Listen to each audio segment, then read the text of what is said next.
way more stretch, and I'm almost sitting on the ground. So, hey guys, my name's Tommy. I'm here at the Courant factory in Angers, France. I'm here on behalf of Cheryl Tree, and we're going to be talking about some of the Courant ropes, but specifically about rope elongation or rope stretch. And I mean, come on, what is rope elongation or what is rope stretch? It's a word that gets thrown about quite a lot when it comes to talking about the data or statistics behind a rope.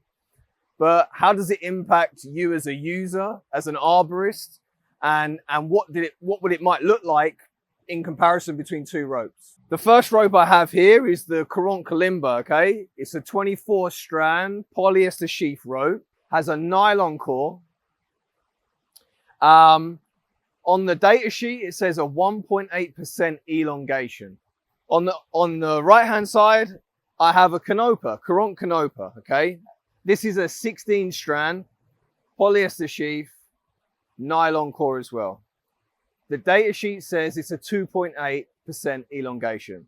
So it's a 1% difference between the two ropes. The setup we've created is we've got roughly about 50 foot of rope, base tied the two ropes at the bottom of the tree, and I'm going to give you a demonstration of the difference in that 1%.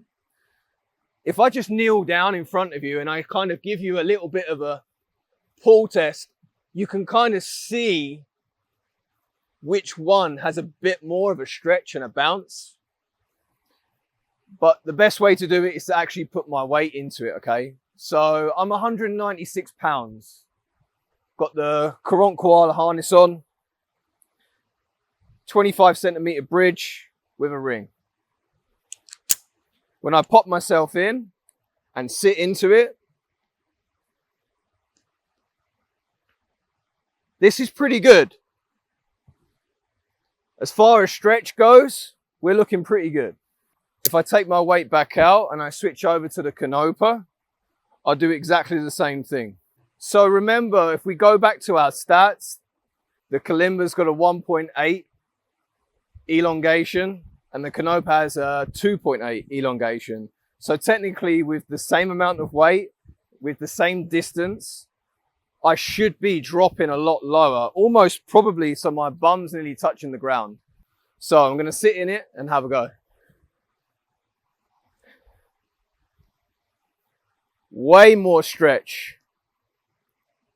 And I'm almost sitting on the ground. So a big difference between the two ropes. So I've just gone ahead and quickly moved the two knots on the rope slightly higher. I just want to give a bit more of a demonstration of that bouncing effect. So you saw what it felt like when I sat into the ropes and gradually transferred my weight. Now I'm just going to clip in and I'm just going to kind of jump and bounce into the rope so you can kind of see the effect of what the stretch has on both sets of rope, okay?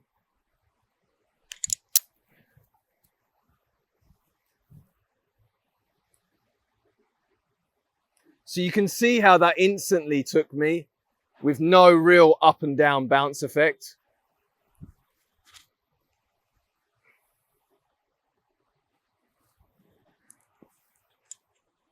That was the Kalimba, and this is the Canopa.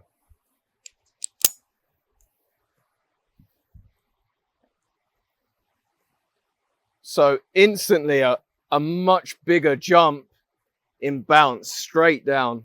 Once again.